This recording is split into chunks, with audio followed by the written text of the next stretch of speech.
Well, here at Aero-Formatech, we thoroughly believe that knowledge is key in this industry of aviation. The more you know, the better you have the opportunities to have a positive outcome when you have an emergency situation.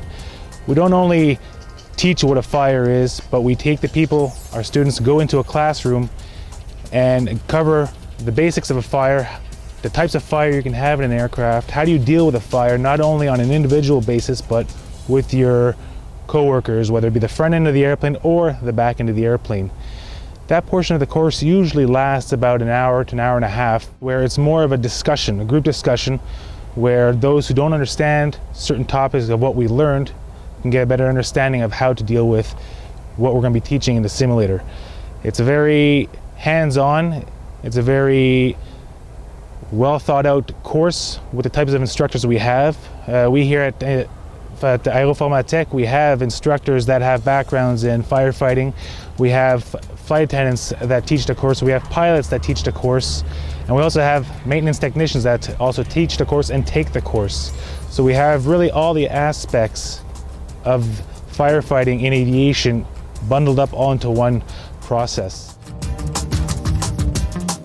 That theory course is finished. We'll have maybe a 10 or 15 minute break, and then afterwards we're going to go towards a simulator, which is an actual interior of an aircraft with seats, galley, a cockpit, a lavatory unit, a baggage compartment with baggages, where you're not just going up to a fire and putting it out. You're dealing with smoke, finding the smoke, the proper techniques on how to deal with the fire, on how to work with the people that you're actually in the aircraft with, whether it be your co-workers or the passengers, whether it's an electrical fire, a galley fire, a trash bin fire, a seat fire. Those are all different topics that we're going to be teaching throughout this course. The fires we're putting out in the simulator are real fires. They are propane-based fires with the smoke that we use is a non-toxic smoke.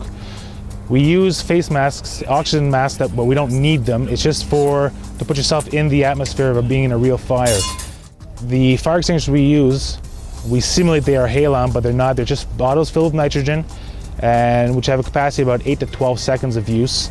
As well, whether it be pilots or the flight attendants, everyone passes through the ranks of how to put out a fire, how to pass the information. That's where our 4 S's come into context. The site, the source, the severity, and the smoke. All the components we want to have to be able to find and put out a fire and make sure that fire is put out properly.